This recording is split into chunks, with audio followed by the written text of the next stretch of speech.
Yeah. So, yeah, no, because I said that too. I was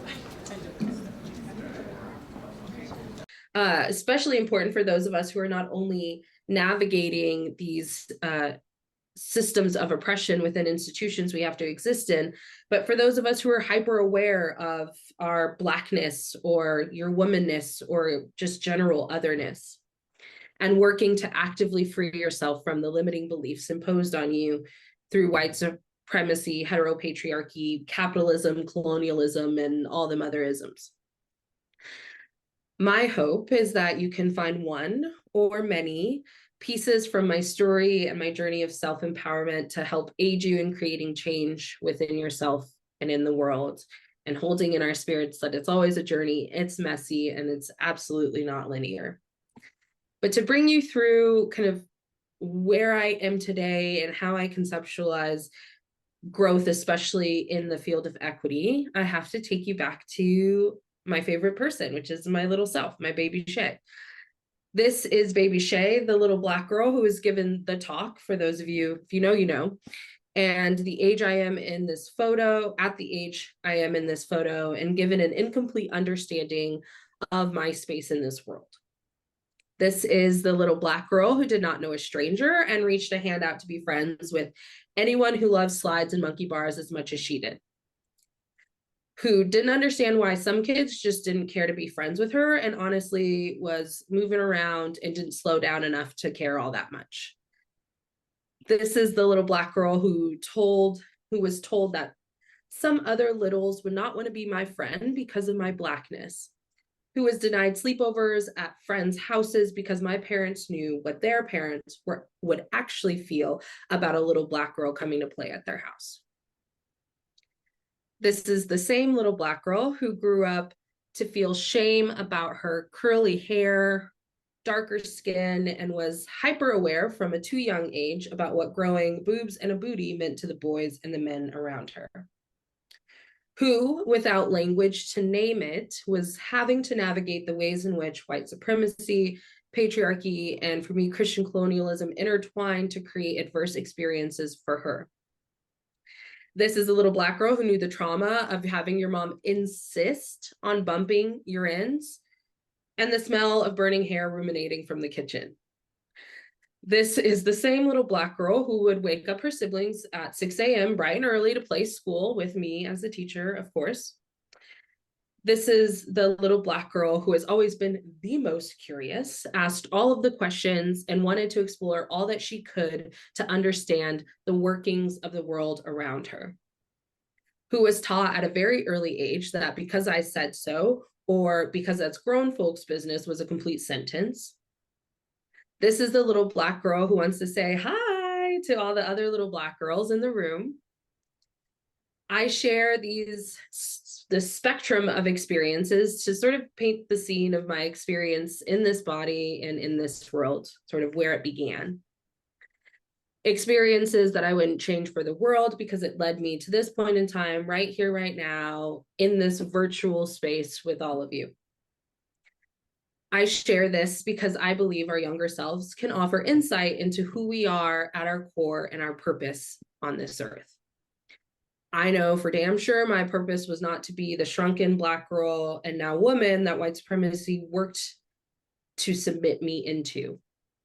This is the little Black girl who became the Black woman who now gets to live her heart speak every day as the owner and founder of Co-Equity Consulting. And in a full circle and deeply beautiful way, I'm leaning into a whole part of myself that I sort of knew was there from the beginning, which is that I love learning new things, asking questions, and teaching others.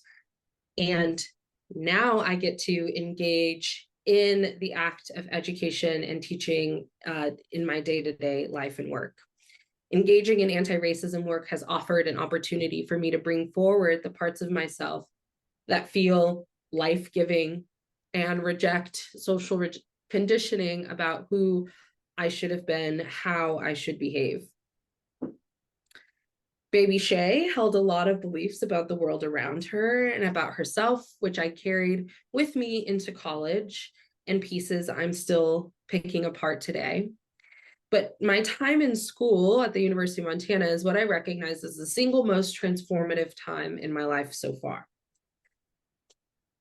A crucial part of my journey was that I first became aware of racism as a part of a larger system through my time in school.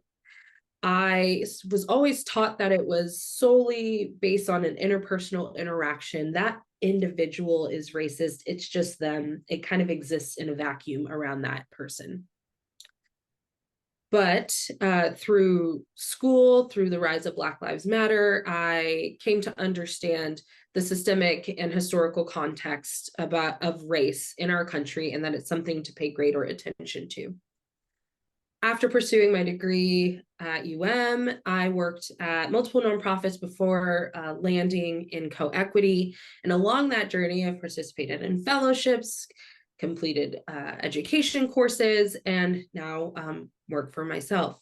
Though you can plot my experiences on a linear timeline, my journey with myself and my growth and progress has not been, is not, will never be a cyclical process or non-cyclical process, as is the nature of growth and equity work. As a means for representing sort of the non-linear nature of self-awareness and accountability into action, I pulled together what we're going to call for tonight the empowerment tapestry.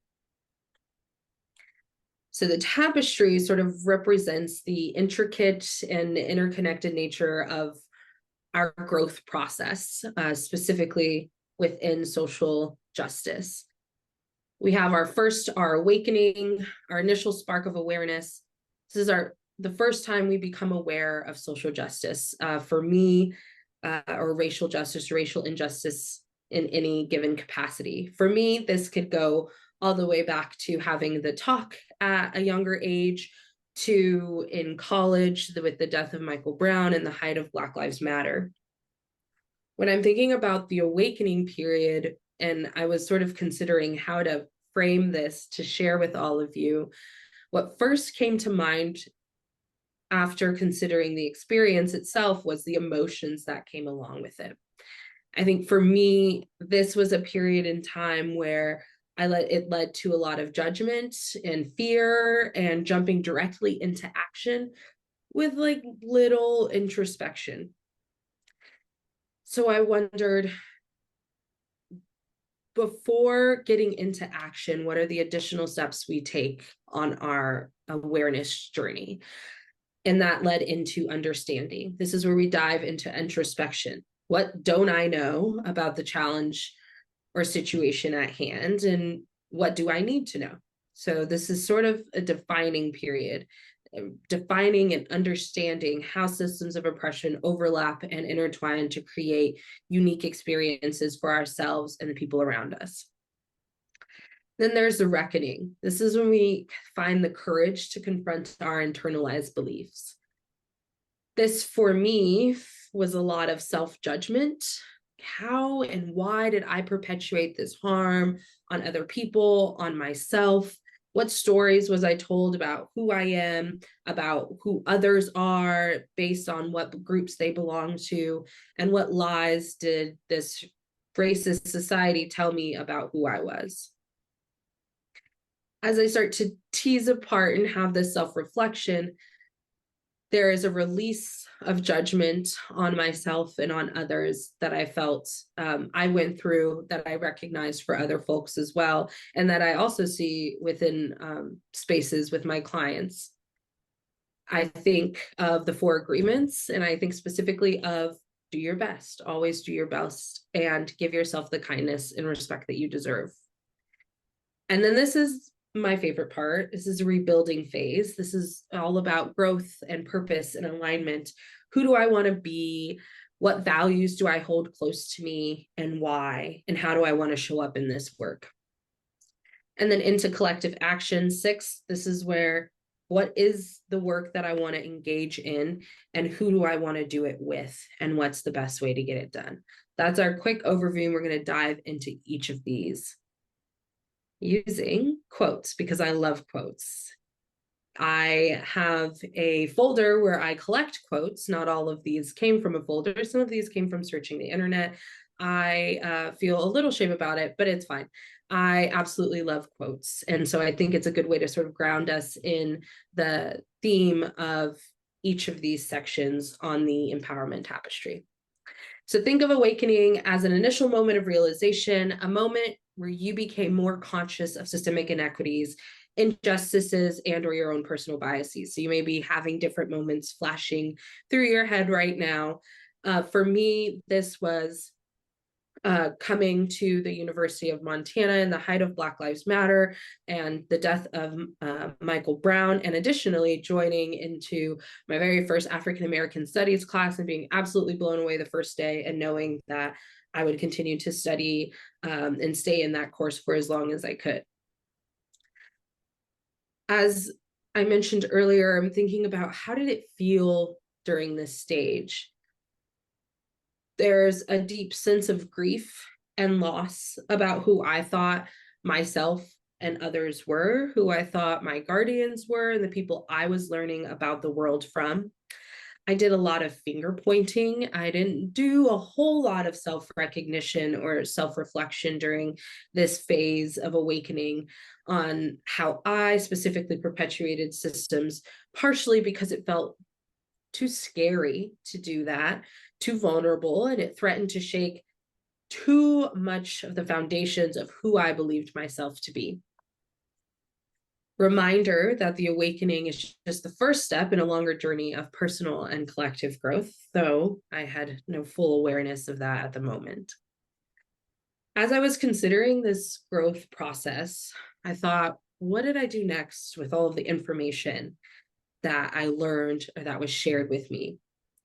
And what did I witness in the people around me who went through similar things at the same time I was at later times? And what I found was that there's this space of, or a sense of understanding. So this is where we dove deeper into introspection. It's a journey of recognizing how systems of oppression affect us personally through the internalization of stereotypes and negative beliefs about who we are.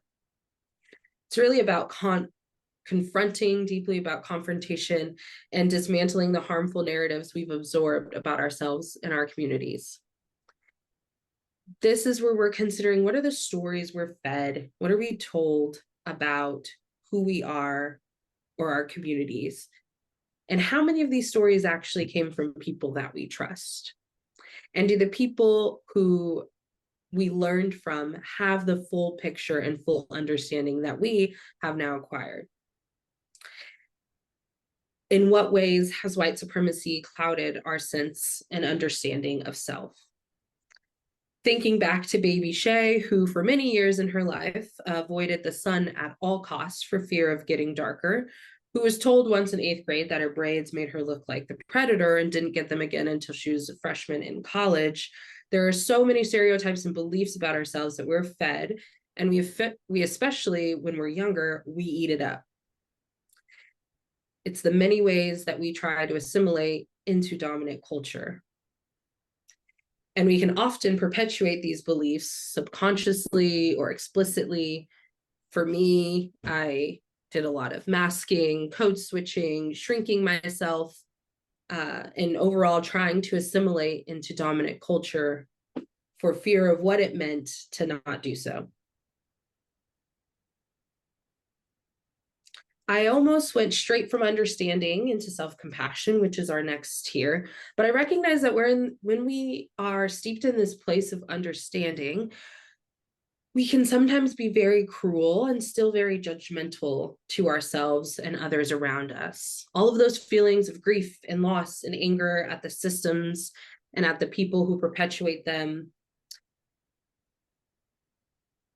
we need to then channel that, or we're then tasked with reckoning with what it means to move forward. And part of that is an acceptance and steeped in self-compassion to believe that we did the best we could with the information we had at that time.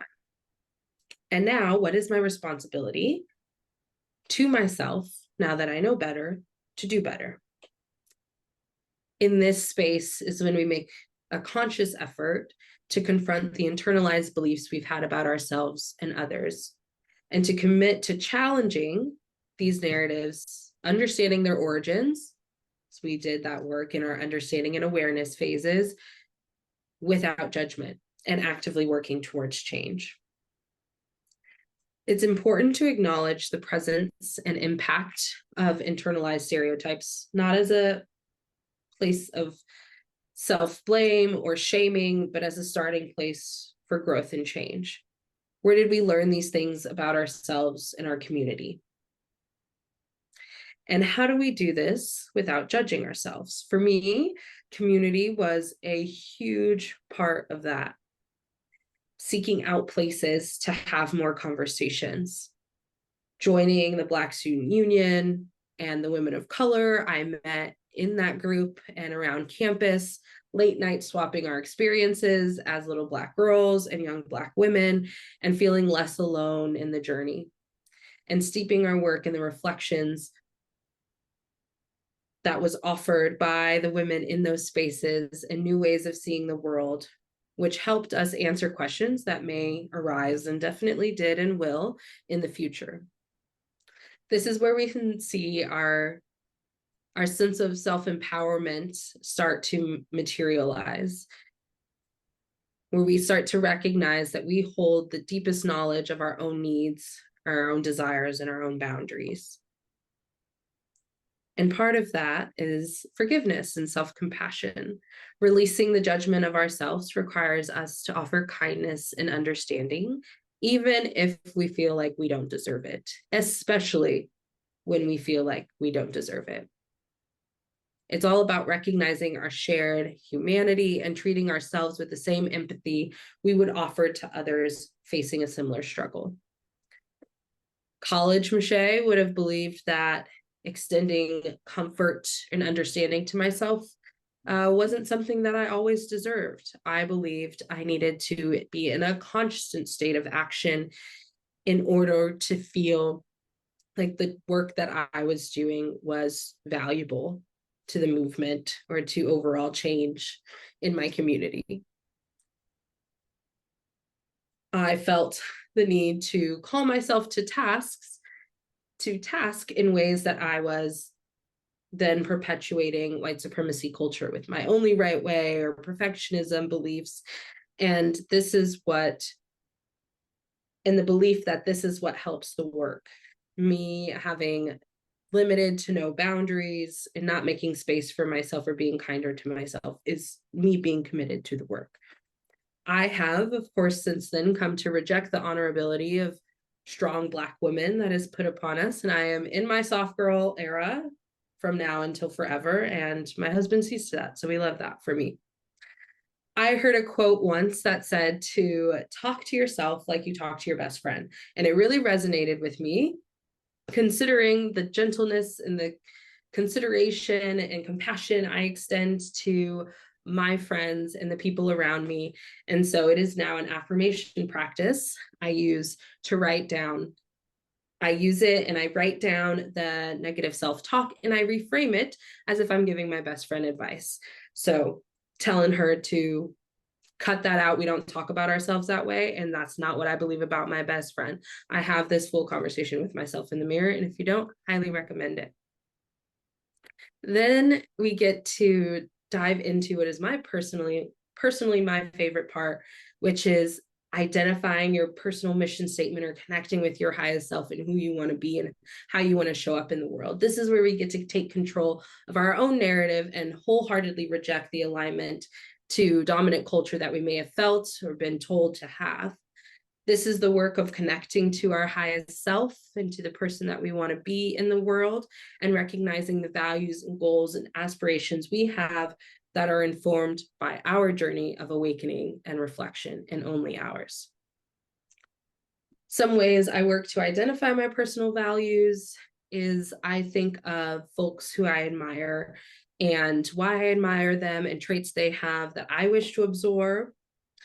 I think of the world I want to live in and what sort of behaviors or actions get us closer to that community that I want to exist in. And then I have a slide at the end with a few resources, but some of my favorite things for this process are Brene Brown worksheets and exercises. Social change ecosystem is really helpful. And Rachel Cargill has a lot of great prompts in her new book. I also suggest that if you're in this process and in this phase of rebuilding, to reach out to the people closest to you whose opinions you value and you trust, and ask them to offer some values that they believe to be true about who you are, and hold those super close. Of course, as I mentioned, this is my favorite step. It's really about having that space to envision yourself and how you want to show up in the world and what you want the world around you to look and be like. It's all about perseverance and growth and passion. And I feel like passion is a very important virtue for us as we embark on equity work or your chosen field. And it drives us to do what we love and to do it well. Maya Angelou knew that without passion, our lives may never fully reach their full potential. I invite you to think about or map out your vision map. Think about key values you want to embody, actions you plan to take in the short term and in your community, roles you aspire to fulfill, and use this vision map as a tool for creating change and action in your community. So we won't want to be stuck. We don't want to be stuck on a reflection loop forever, though I could live there. I love a good self-help book. And as I said, vision mapping is my favorite thing to do. And especially post 2020, specifically in regards to COVID, I love being alone. And so it's a great time to sit there and do reflection work. But no change can come or will come from a single person acting alone. In fact, one of the most notable moments for me on my journey was the first day of African American Studies course, Black Africa to Hip Hop, and shattered my belief about what really went into the civil rights movement, and offered a fuller picture about different agents and all of the work that people were doing behind the scenes as well to create the change that we now get to experience today. It is deeply true for all my time on campus, and it continues today, that we need a community to make the change happen. It's important and crucial to join with others to create this change. It is powerful to work together for meaningful advocacy. And overall, for me, collective action represents the phase where folks are empowered by their personal journey of growth, understanding, and self-compassion, and we pull all these together to extend our efforts to the wider community. It's all about leveraging our personal insights and our newfound values to engage in actions that challenge systemic oppression and advocate for equity and justice on a larger scale. Most important thing I would invite you to think about here is to find actions you can take that resonate with your skills, your interests, and capacity. Hence the work we do in purpose building, in our purpose building or rebuilding stage, to identify what those are for ourselves. As we wrap up our journey through the empowerment tapestry, let's think about it all together. Every thread counts. Each part of our journey, from waking up to the realities around us, to diving deep into our learning process, facing our own stories, and then reaching out to others, it all adds up. It's all in the mix of creating the beloved community that we want to exist in. We're in this together. This isn't just about me or you, though I talked about myself a lot. I hope that you can use this as a framework for understanding where all of the pieces of your experience come together and how you can use those to take actions and lift others up as well. We're stronger together, and I hope we can lean into our communities where we can be accepted for our full, messy selves, to lean into our communities to be able to do this work, and to look to the people around you in your network, elders, our ancestors, and leaders in this work. I wove through some thoughts and clips from people that I admire and have learned from or just started learning from. and use their words and actions like guideposts that can help us navigate our way through social change work. And again, lean on the expertise around you. Our tapestry is more than this really beautiful image in the background or a pretty picture. It's this living, breathing thing that represents our full human experience in this world. And it's, again, nonlinear, and we go through all of these phases at different points in time. Quick reminder, you're the expert on yourself. In all of my experiences, the first thing that came up for me is the importance of listening to my voice above the noise and trusting that I am the best person positioned to set myself up for my own empowerment or on my own growth journey. You hold the deepest knowledge of your own needs and desires and boundaries, and external doubts can sometimes be a cue that we need to do some internal realignment and growth.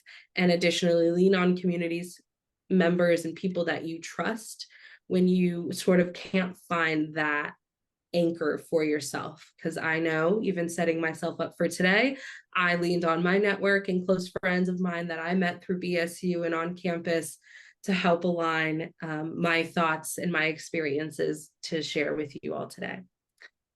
I will share next resources list. If you have your phone, if you're interested at all, it'd be a great time to take a quick photo. Loveland Foundation, you can sign up for therapy.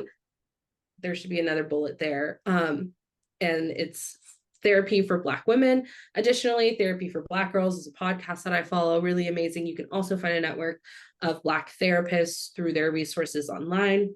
Rachel Cargill has a new book, A Renaissance of Our Own. It's amazing and really deeply reflects some of the core themes that we were talking about today about alignment with yourself.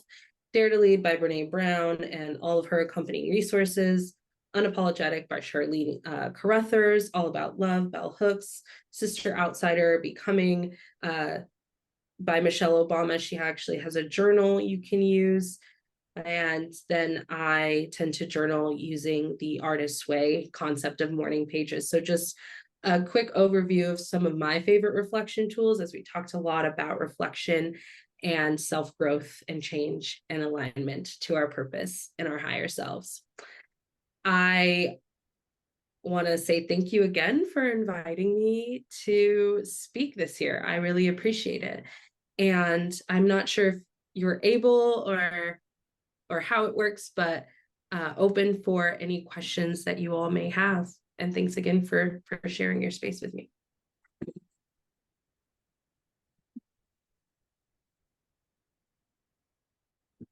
Yes, we can do questions. We just have to do them from the microphone for them to be recorded. So I'll run around again. Also, hi, Meshayla. It's Devin. Hi. Oh, hi. How are you? Good. It's good to see you. You too. I'll kick us off with a question, if that's all right, while others can think. I've been reflecting on one. I have never heard this framework before, and I'm really excited about it. And I've given presentations about the importance of like understanding your values to decide like what hill is it you're going to die on? Like, are you going to go get arrested? Are you going to go do that thing?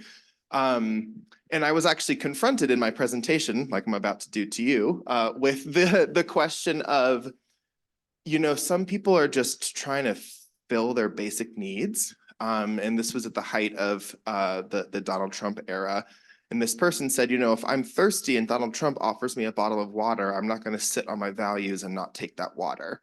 And so what is your advice for people who do not have the space or luxury or privilege to think reflectively like this at the moment about themselves because they are truly just trying to make it through the day?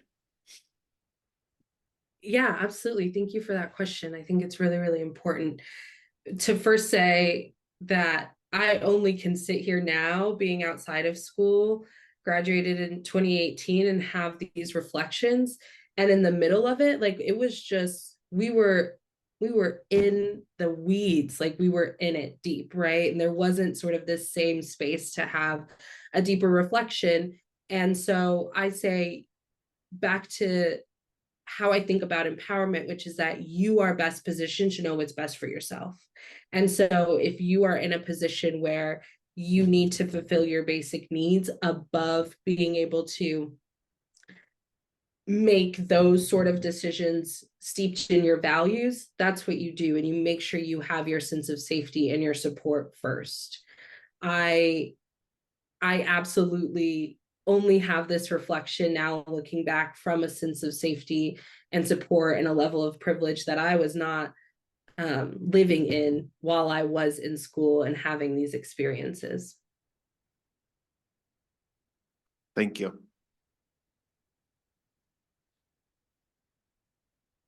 What other questions do we have?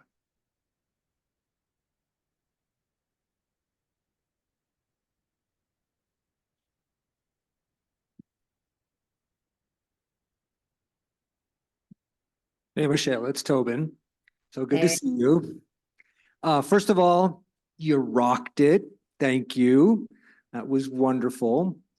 Also, building on this reflective cycle, as you have practiced that and lived into that, where has that led you? Would you be willing to talk about some of your own new insights that have emerged in addition to the ones you already tell us? What's next? Where is that taking you to? Yeah. Thanks. Hi, Tobin. Nice to see you. Currently, I feel like in my work, I'm considering how am I having the greatest impact for marginalized folks in the organizations that I'm working with. So in my consulting, I do work with individuals, like with folks one-on-one, but largely I work with groups of people or an institution at large. And so as I'm doing trainings or doing assessments and then offering a product to my clients and sort of feeling like, okay, now it's in their hands. How do I ensure that it's actually resulting in meaningful change for the people of color and other marginalized folks within that organization without a continued consulting relationship with them? And so that's really been top of mind for me, as well as how do I continue to hold myself accountable to the communities that I want to have a positive impact for, even outside of like direct work with my clients. So connecting with other consultants who do similar work, trying to find events that are nearby where I can go and continue to learn from, especially Black women who are doing this work full time and who share similar values. And so I'm really focused on my accountability back to the communities that I hope to serve.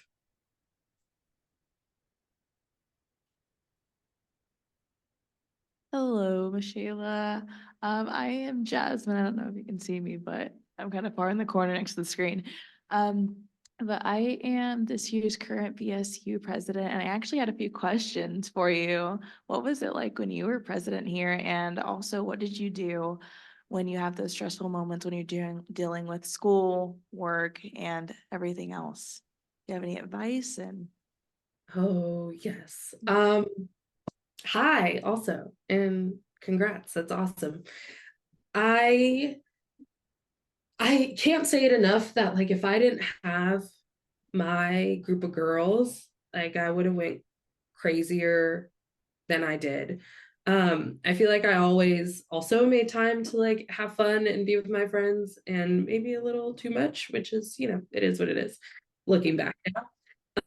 So I feel like that was really important for me. And then I also found ways to channel what I was learning into something I could also teach and learn alongside other folks. And that helped it feel for me a little less overwhelming and was like a little, it may have been a little clearer based on the fact that I was pursuing African American studies and starting to do some work around anti-racism on campus. But also I was a part of, I don't know if it's still called SIN, but the Student Involvement Network. And so anything that I was curious about, we would hold an event and sort of have a space to learn about that thing. So channeling the sort of insecurity around not knowing into opportunities to learn. And then yeah, a lot of late nights with my girlfriends definitely helped that process. And also having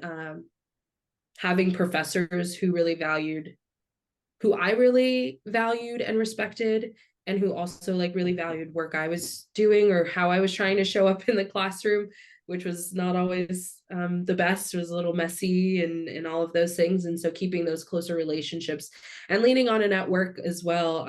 I sort of touched on this, which is that there's people in this room right now who have been in your exact shoes trying to do this work on campus. And so when I would feel like really overwhelmed with trying to create change on campus and like keep up with coursework and all of these things, we had a space to have those conversations in BSU or with Murray and with people who have been through this before. So knowing that you're not alone in it was also very helpful for me. And yeah. Do you have another? Yeah, I really appreciated that question.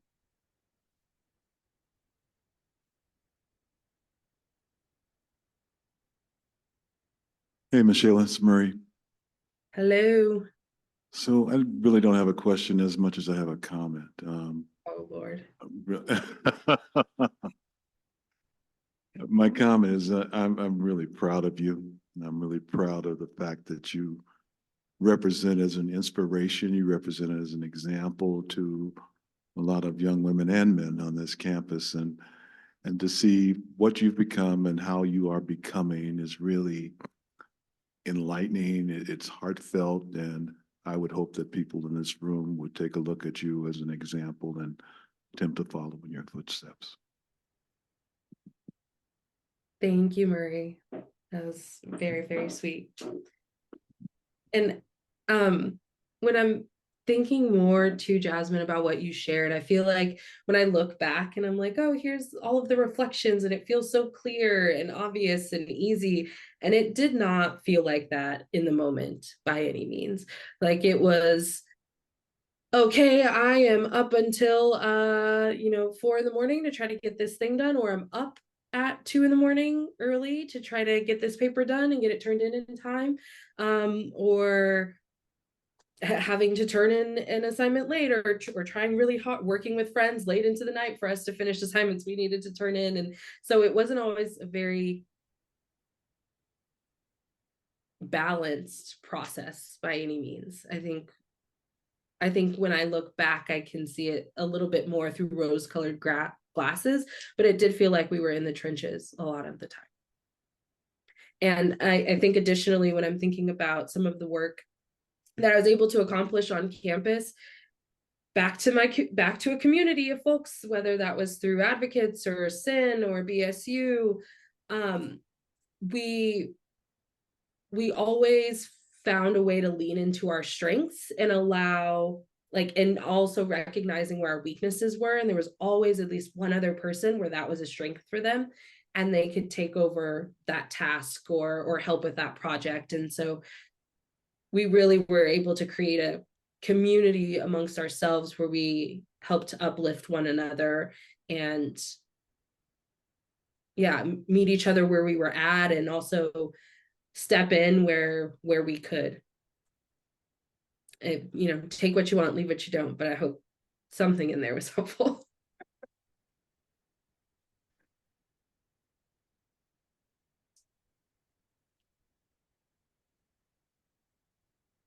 Okay, I have a follow-up question.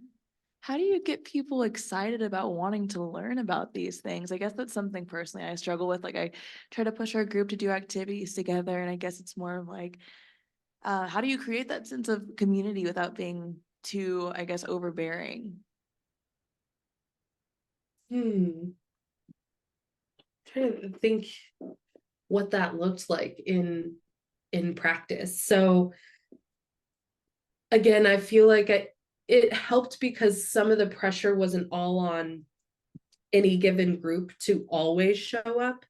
So again, being able to lean on like being a part of advocates or part of SIN and the people I met through there, or in a class, and maybe we had a study group, and so I could kind of lean on them to show up for events, or to show up for events like this. And so it wasn't always the pressure of people who were part of one group to be a part of it. So we brought people together from different areas on campus and in the community for any events.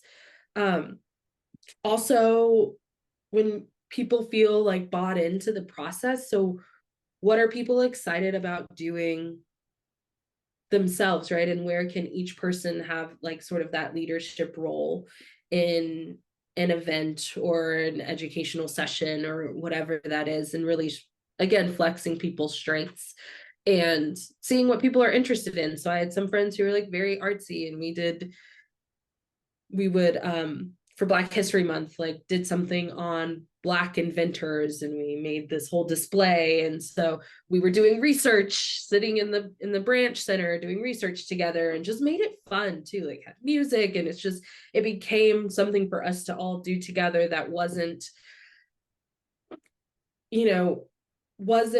always just about schoolwork, but was more about stuff we wanted to learn about and things we wanted to do together, and then bringing people into that process. Because when you're excited about it, then other people are really excited about it too. And when you can kind of tailor it to your own wants and needs, or the wants and needs of the people in your group, then everyone's like all hands on deck to help support that.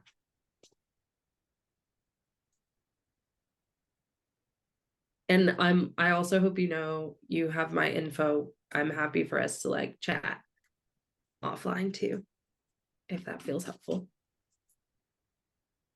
Since you mentioned advocates, I'm going to do an advocate thing and throw you a question we like to ask. For the students in the room in particular, if you could tell your former self one thing that you would maybe do differently or wish you would have known for the confidence, at the start of your journey in college and on this journey of self-growth and things, what would it be? Let me think. That's a good question.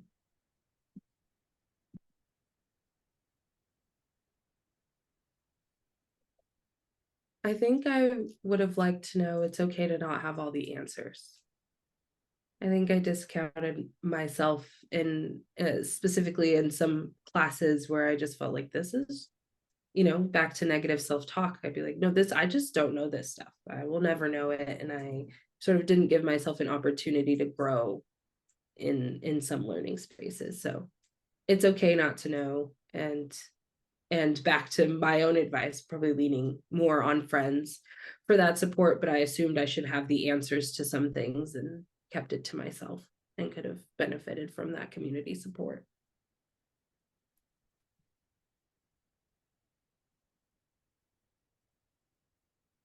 Anybody else? Oh, got one over here. Also, the decorations are so cute. Hello. Yeah, thank you for joining us this evening. I am a staff member with Trio Upward Bound here on campus, and we support Black and Indigenous students in Missoula and up north in the Blackfeet Nation. And I was curious for your thoughts on how I can grow as an ally and engage and support and empower these students without seeming like a white savior. Thanks. I think back to what I believe to be the core of empowerment, which is that people are the experts in themselves. And so for you specifically, focus in on your own journey, and then allow the people around you, specifically marginalized folks, to be the experts in their own experience and in their own needs, and lean on them for what are the best practices for how to connect with different communities. Because there's no way that not being a part of those communities, you can know all there is to know about them or have a full cultural competency. And so leaning into, people are the experts in their own experience.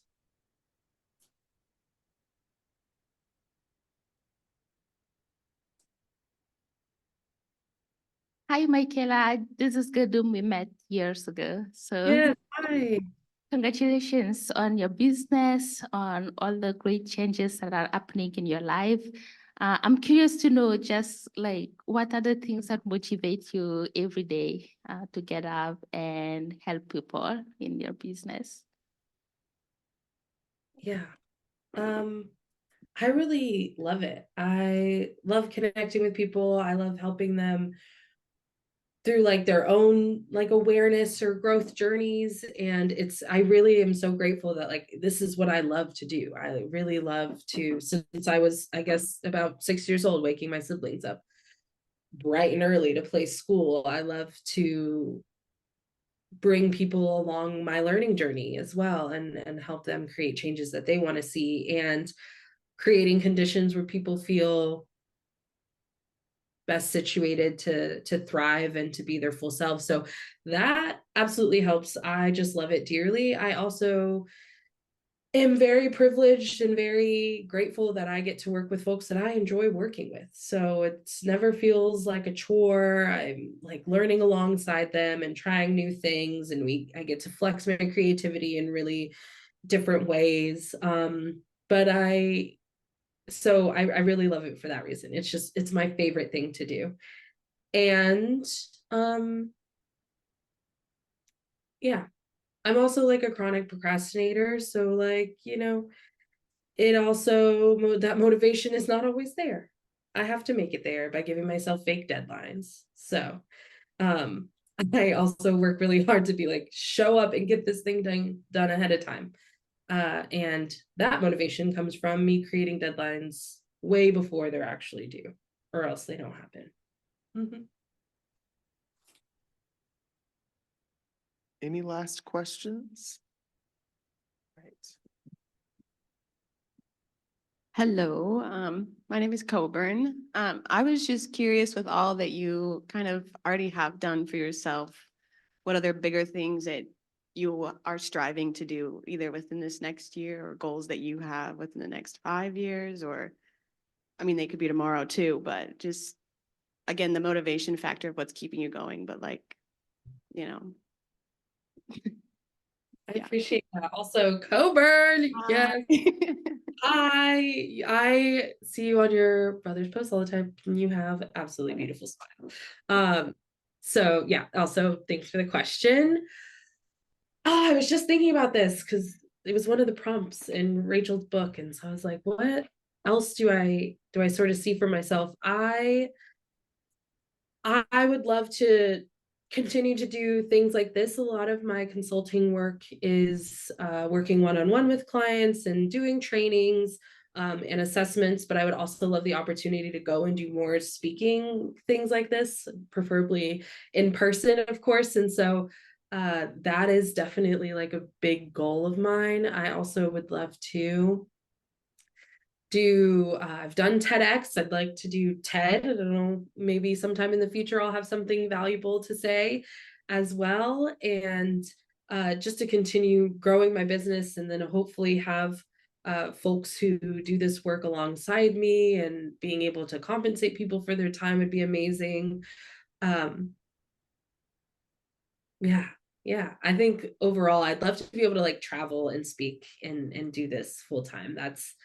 That is on my vision board and on my goals planning. And then overall, from not being raised in a lot of financial security, I'm like, I want a solid like retirement account, I want good health insurance. Like that's my 5-year plan is, can I afford to have children and have them set up for success, or be set up financially. So those are on my goals board. Thank you. We got about 3 minutes left. Any final questions, comments, thoughts? All right, I'm going to hand it back over to Jasmine.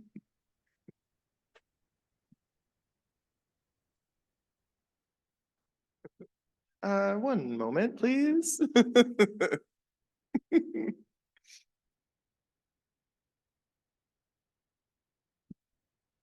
Alrighty, I want to thank you so much for coming. You're totally free to, I'm not sure how it works, to be honest. I am not the tech person, but to sit in on the rest of it, it's just us. Special thanks and recognition, and then close. But we're so happy to have you. I mean, Thanks, y'all. I appreciate it. Thanks for inviting me into space and for all your questions. Have a good night. Yes, have a good day. All right. Is it still recording? I think it is recording. All right, well.